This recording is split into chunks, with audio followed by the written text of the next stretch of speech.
সকলো সাংবাদিকক আমি শ্ৰদ্ধা জ্ঞাপন কৰাৰ লগতে সংবাদমেললৈ আদৰণি জনাইছোঁ। আজি সংবাদমেলখনি আৰম্ভ কৰিব খুজিছোঁ। এই বৰ্ষত অসমৰ জনগণে ভোগালী বিহুটো বৰ ভালকৈ উদযাপন কৰিবলৈ সুবিধা নাপালে, কিয়নো যোৱা 13 জানুৱাৰী তাৰিখে অসমৰ জাতি মাটি ভেটিক লৈ গীত গোৱা আপোচবিহীন শিল্পী ৰাজীৱ হদিয়াই আমাৰ মাজৰ পৰা অকালতে চিৰবিদায় মাগিলে।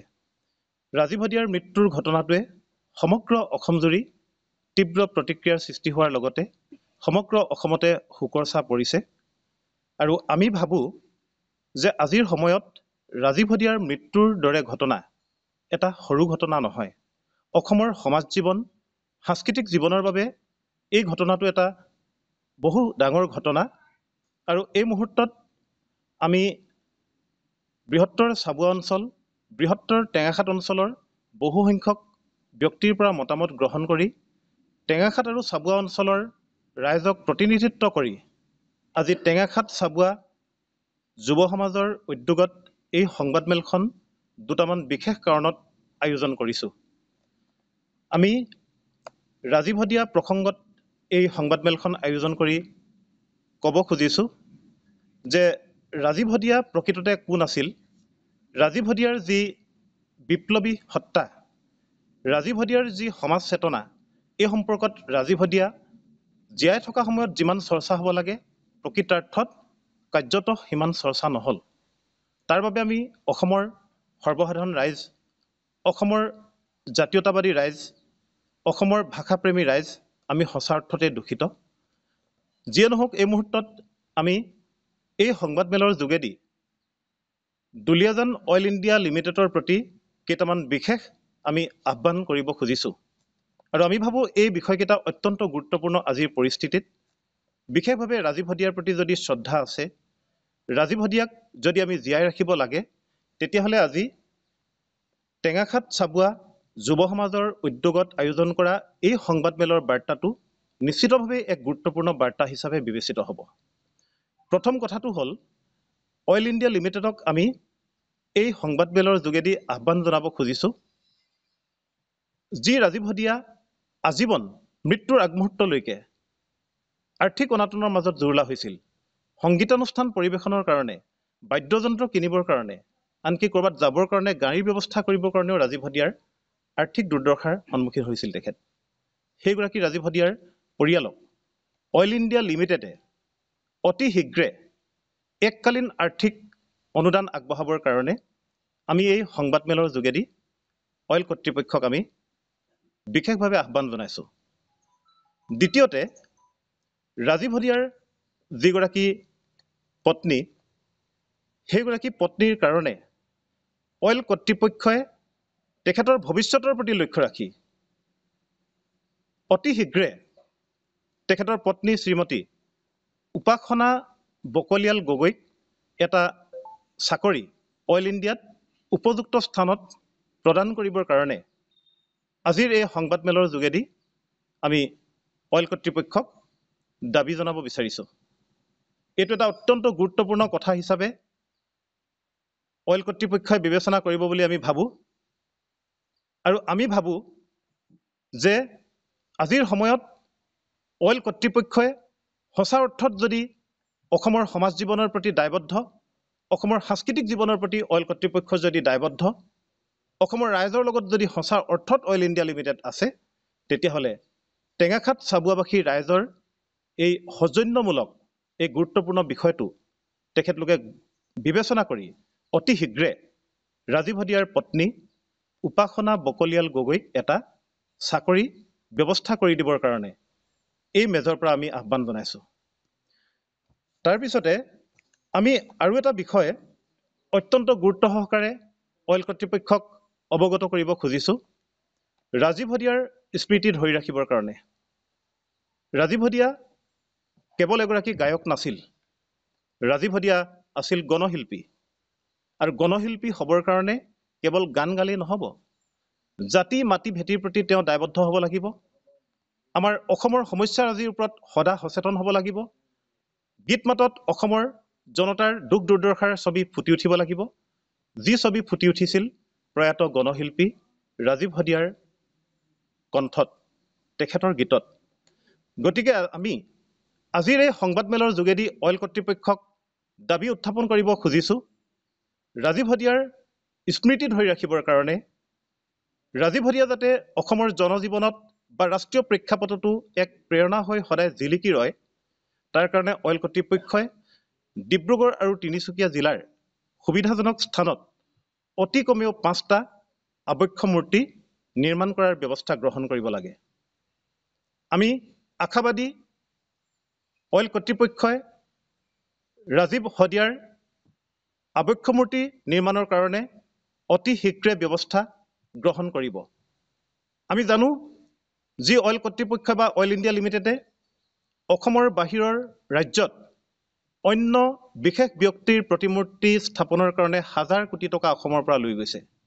তেনেস্থলত জাতীয়তাবাদী শিল্পী গণশিল্পী ৰাজীৱ হদিয়াৰ 5টা প্ৰতিমূৰ্তি বা আবক্ষ মূৰ্তি স্থাপনৰ ক্ষেত্ৰত নিশ্চিতভাৱে অইল ইণ্ডিয়া লিমিটেডে কৃপণালি নকৰিব বুলি আমি আশা কৰিছোঁ।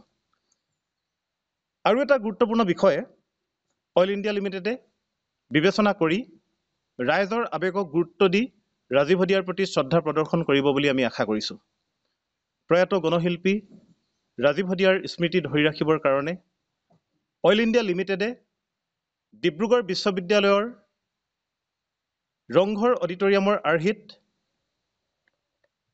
প্ৰয়াত ৰাজীৱ হদিয়াৰ সোঁৱৰণত এটা অডিটৰিয়াম নিৰ্মাণ হওক বা আমাৰ ডিব্ৰুগড় তিনিচুকীয়াৰ অন্য স্থানতে হওক, অতি শীঘ্ৰে অইল কৰ্তৃপক্ষই এটা ৰংঘৰ আৰ্হিত অডিটৰিয়াম নিৰ্মাণৰ ব্যৱস্থা কৰিবৰ কাৰণে আমি দাবী উত্থাপন কৰিছোঁ।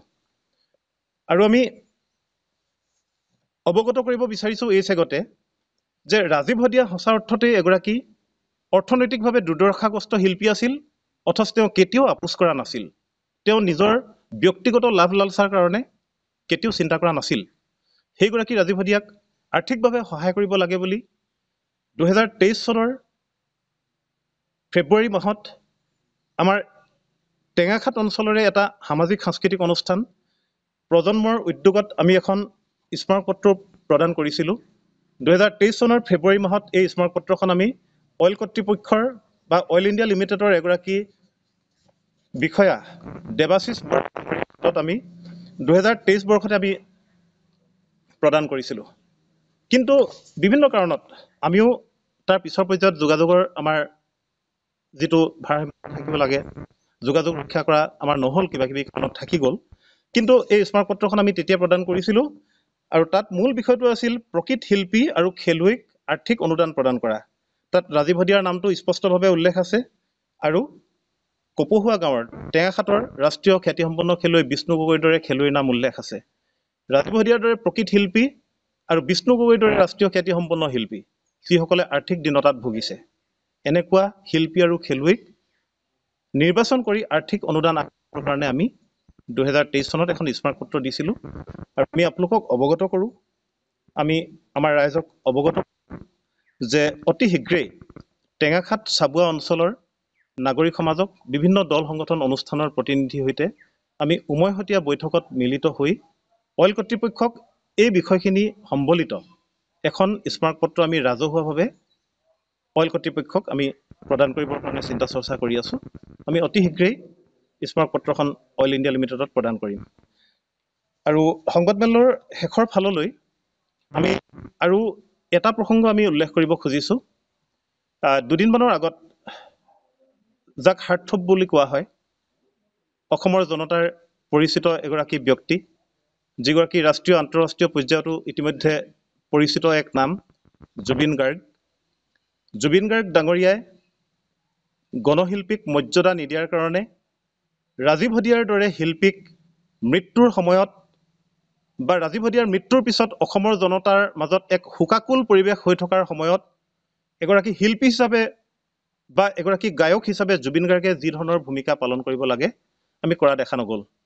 তেখেতে তাচ্ছিল্যসূচক মন্তব্য প্ৰদান কৰিলে আৰু এগৰাকী সাংবাদিকে যেতিয়া প্ৰশ্ন সুধিছিল যে ৰাজীৱ হদিয়া ঢুকালে অসমৰ ৰাইজে দুখ প্ৰকাশ কৰিছে, আপুনি কি ক'ব? তেতিয়া জুবিন গাৰ্গে তাচ্ছিল্যসূচকভাৱে কথা ক'লে। জুবিন গাৰ্গে এইটো এটা এক্টিং, এইটো এটা অভিনয়, এই ধৰণৰ বক্তব্য ৰখা আমি দেখিবলৈ পালোঁ। আমি ভাবোঁ জুবিন গাৰ্গে বাৰম্বাৰ এই ধৰণৰ ভুল কৰি আছে, কিন্তু অসমৰ ৰাইজে মৰম কৰাৰ কাৰণে জুবিন গাৰ্গে প্ৰতিবাৰেই সেই মৰমৰ আঙুলিত নাচিব ধৰিছে।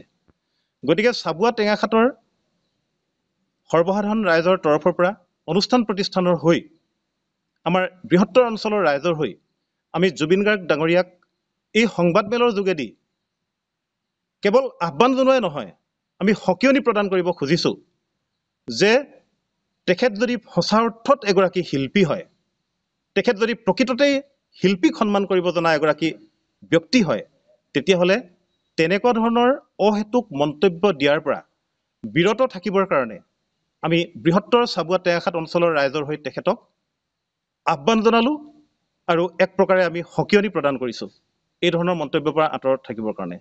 আৰু এই আপাহতে আমি এই সকিয়নি প্ৰদান কৰিছোঁ সেইসকল গায়ক গায়িকাক যিসকলে যোৱা কেইবছৰমানৰ পৰা বিহুৰ নামত কিছুমান এনেকুৱা ধৰণৰ গান পৰিৱেশন কৰিবলৈ আৰম্ভ কৰিছে, গীত পৰিৱেশন কৰিবলৈ আৰম্ভ কৰিছে, যাক আচলতে গীতৰ শাৰীত পৰে নপৰে সন্দেহ আছে। যিটো সময়ত অসমৰ সমাজ জীৱন কলুষিত হৈছে, অসমৰ সাংস্কৃতিক জীৱন বিঘ্নিত হৈছে, সেই মুহূৰ্তত কিছুমান গায়ক গায়িকাই ডাবুল মিনিং থকা কিছুমান গীত পৰিৱেশন কৰি অসমৰ সমাজ জীৱন কলুষিত কৰি পেলাইছে। তেখেতলোকে নিজৰ জনপ্ৰিয়তা বাহক বুলি সস্তীয়া জনপ্ৰিয়তাৰ কাৰণে যি ধৰণে হকে বিহকে গীত গায় সমাজখন কলুষিত কৰিবলৈ আৰম্ভ কৰিছে, আৰু সেই গীতবিলাকৰ আলমত উচ্ছৃংখল পৰিৱেশ সৃষ্টি কৰি এচাম যুৱক যুৱতীয়ে যি ধৰণে ৰীল বনোৱাত ব্যস্ত হৈ পৰিছে, স্বাভাৱিকতে সমাজখন বিঘ্নিত হৈছে। আৰু এই ঘটনাবিলাকৰ জুবিন গাৰ্গ ডাঙৰীয়াৰ পূৰ্বৰ কিছুমান ঘটনা, তেখেতৰ চাল চলন, তেখেতৰ যি আদব, এইবিলাকৰো নিশ্চিতভাৱে কুপ্ৰভাৱ পৰিছে বুলি আমি ভাবোঁ।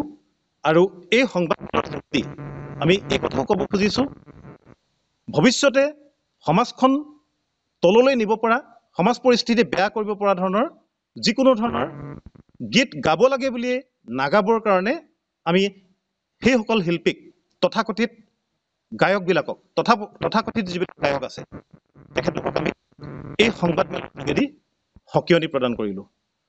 গতিকে আশা কৰিছোঁ এই বিষয়বিলাকৰ ওপৰত গুৰুত্ব প্ৰদান কৰিব। আৰু এইখিনি আছিল আজিৰ সংবাদমেলৰ মূল বক্তব্য। আৰু এই কথাখিনিয়ে আপোনালোকৰ আগত আমি ব্যক্ত কৰি আজিৰ সংবাদমেলখন ইমানতে শেষ কৰিছোঁ বুলি আমি ঘোষণা কৰিছোঁ। নে আৰু ক'ব নেকি দাদা কিবা ক'বনে? আমি ইমানতে শেষ কৰিছোঁ সংবাদমেলখন।